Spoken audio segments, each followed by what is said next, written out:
mon rôle est de présenter un peu l'histoire de cet album d'Auschwitz qui est né dans l'action à une époque qui remonte assez loin, puisque ça remonte à 1979. En 1979, notre groupe des fils et filles des déportés juifs de France, nous étions plongés dans l'action judiciaire, faire juger les criminels nazis allemands qui avaient déporté l'ensemble des juifs de France qui ont péri, 76 000 juifs, et nous étions plongés également dans la restitution de l'identité de chacune des victimes, et nous étions donc souvent en Allemagne à manifester et également à conduire un procès qui a eu lieu en 1979. Mais c'était une époque où les études sur la Shoah n'étaient pas entre les mains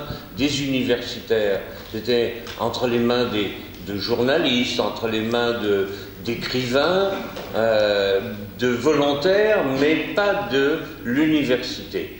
Depuis, ça a beaucoup changé, heureusement, et chaque épisode, chaque page de l'histoire de la Shoah a été écrite maintenant par des universitaires qui ont travaillé pendant des années pour produire un travail exemplaire. Et la Fondation pour la mémoire de la Shoah fait beaucoup, et le mémorial de la Shoah, pour que ces travaux soient réellement exemplaires. Et à l'époque, il y avait une barrière en Europe. Aujourd'hui, vous ne la connaissez pas. Vous êtes nés, pour la plupart, tous les élèves, après la chute du mur de Berlin. Mais à l'époque, la recherche historique ou les archives dans l'Europe de l'Est étaient fermées.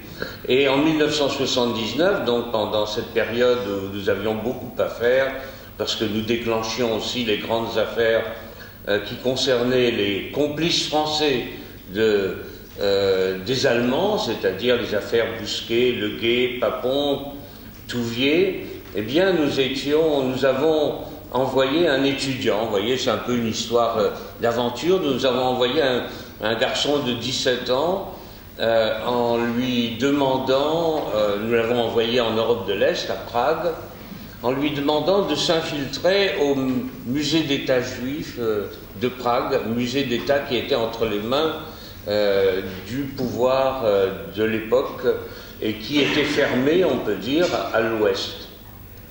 Et puisqu'il était jeune, il est venu comme volontaire et il est entré, il a parlé, il est devenu familier avec des membres du musée et il a regardé les archives, il a inventorié des archives que nous ne connaissions pas.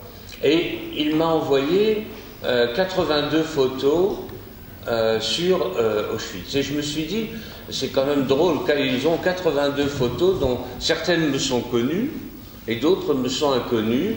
Alors j'ai poussé l'enquête. J'ai pu obtenir du musée d'État qu'ils m'envoient les 200 photos qu'ils avaient. Je les ai publiées immédiatement d'ailleurs. Et j'ai compris qu'il s'agissait d'un album. Or, les photos que nous avions, et qui étaient familières, des photos de sélection à Auschwitz, tout le monde croyait qu'elles venaient d'Auschwitz même, parce qu'elles avaient été prises à Auschwitz. C'était le musée d'Auschwitz, qui était aussi un musée à l'époque communiste, qui diffusait ces photos et qui ne disait pas d'où venait la source. Et la source, c'était Prague, et ce n'était pas Auschwitz. Et Prague avait envoyé gentiment des photos à Auschwitz, et Auschwitz les avait reproduites sans dire qu'elles venaient de Prague. Et donc, les gens n'avaient pas compris qu'il s'agissait d'un album à l'origine, et pensaient donc que les photos venaient de SS qui avaient pris différentes photos à Auschwitz. Et je suis parti à la recherche de cet album, donc beaucoup de pérégrinations à Budapest, à Francfort, retrouver les traces judiciaires du passage de l'album parfois dans un procès, et finalement j'ai pu repérer la propriétaire de l'album. J'ai pris un détective privé aux États-Unis et j'ai retrouvé l'album en Floride entre les mains d'une ancienne déportée, et c'est une histoire extraordinaire puisque l'ancienne déportée a retrouvé cet album en étant libérée au camp de Nordhausen en Allemagne, et une fois libérée, comme elle souffrait du typhus, elle est restée quelque temps dans une baraque, et en ouvrant un tiroir, elle a trouvé un album, et dans cet album, elle a trouvé les photos d'elle-même et de sa famille, parce que le jour de son arrivée à Auschwitz, au mois de mai 1944, eh bien, elle a été photographiée par qui? Alors là, c'est le problème de qui a photographié. Eh bien, l'enquête qui est compliquée nous a montré que ça devait être l'adjoint du chef du service d'identification des SS à Auschwitz. Et c'était un enseignant de Thuringe qui s'appelait Ernst Hoffmann. Ils étaient deux, il y avait le chef du service qui s'appelait Bernard Walter. Lui a toujours démenti avoir pris les photos, et il a dit que c'était son adjoint. L'adjoint avait été acquitté au procès de Cracovie parce qu'il était, on peut dire, humain, et qu'il n'a jamais frappé un détenu. Et il dirigeait un service où se trouvaient des artistes, puisque c'est un service d'identification, des artistes qui étaient capables de faire des jolis dessins, de constituer des albums pour les SS, et les SS aimaient beaucoup les albums. Ils aimaient envoyer des lettres à leur épouse, à leur famille, avec des fleurs, avec... ils aimaient cela. D'ailleurs, l'album qui montre les bourreaux SS montre des bourreaux un peu fleur bleue aussi, hein, sur le sentimentaux, sans doute, et cruels terriblement.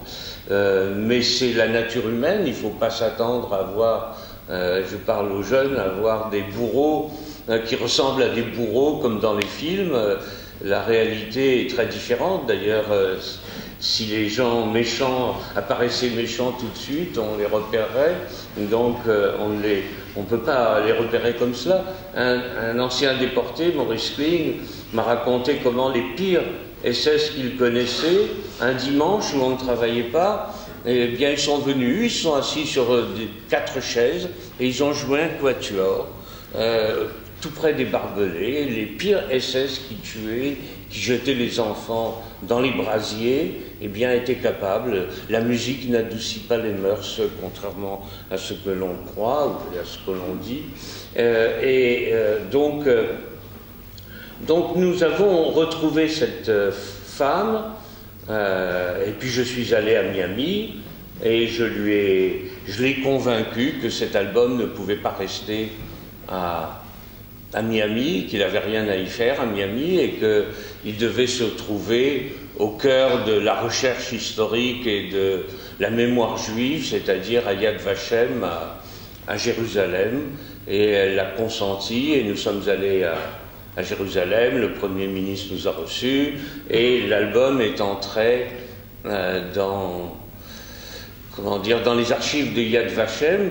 Et tous les journaux à l'époque, New York Times, le Washington Post, ont exprimé la réalité à propos de cet album. C'est que cet album, c'est un peu comme les manuscrits de la mer Morte, c'est le seul document qui montre la Shoah, c'est-à-dire dans ce qu'elle avait de programmé, de systématique, l'arrivée des Juifs, d'un convoi de Juifs, ou plusieurs convois de Juifs, dans un camp d'extermination où les gens que l'on voit sur les photos ne savent pas encore quel sort leur sera promis, et comment cela fonctionne techniquement, comment on sélectionne les gens, les uns vers la chambre à gaz, les autres vers un travail forcé qui va également éliminer un grand nombre de ceux qui se trouvent sélectionnés pour le travail.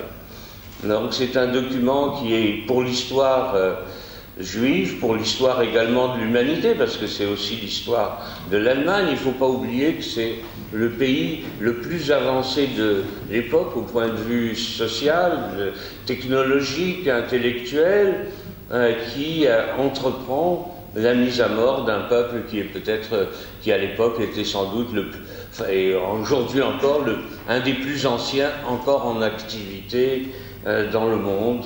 Voilà. Donc ça pose beaucoup de questions sur l'homme et je crois que c'est un document qui valait la peine d'être publié immédiatement. Nous l'avons publié en 1980, la reproduction exacte de l'album, voilà, l'album d'Auschwitz, jamais encore publié. Il a été publié en 80, il a connu un certain nombre d'éditions, en particulier en France, Le Seuil, aux États-Unis. Yad Vashem a publié à Jérusalem plusieurs versions. À travers le monde, c'est un document qui a pris sa place parmi les documents photographiques les plus importants de notre époque. Et aujourd'hui, le fait que l'Éducation nationale, que Canopé le publie et qu'il le destine aux enseignants, c'est extrêmement important parce que les enseignants doivent connaître une histoire précise et c'est un des moyens peut-être d'aider à faire comprendre. Les photos sont saisissantes. Les photos, à l'époque, le jour où j'ai lu ce document entre les mains, eh bien, immédiatement, j'ai cherché à le reproduire. Et la nuit même, un photographe de Life, un ancien de Life, a travaillé toute la nuit pour me reproduire les photos. Donc quand vous les voyez en grand format, très bien tiré, l'émotion vient. Vous voyez ces enfants qui sont là, ce sont les frères de Lily Jacob. Ce sont les frères de Lily Jacob. Et ils vont mourir dans quelques heures, ils seront anéantis. Et plus d'1 million d'enfants ont été anéantis parce qu'il y avait une haine anti-juive. Aujourd'hui, de nouveau, il y a une haine anti-juive. Il faut comprendre aussi d'où elle vient, c'est compliqué, c'est complexe.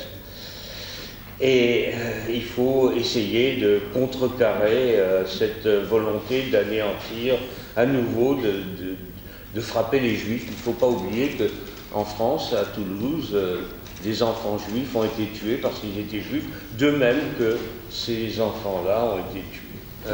Vous devez résister, moi je dis toujours, chaque génération rencontre des défis et à surmonter des épreuves. Vous avez à les surmonter à l'école peut-être, avec vos camarades, avec d'autres camarades. En tout cas, l'album d'Auschwitz est certainement un moyen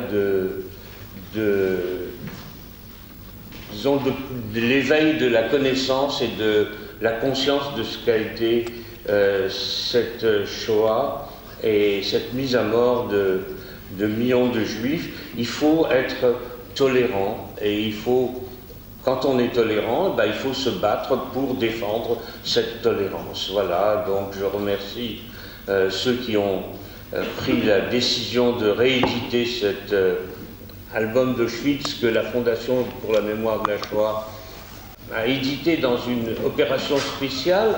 C'est la reproduction de l'album de 2005 qui est reprise par l'Éducation nationale en 2015.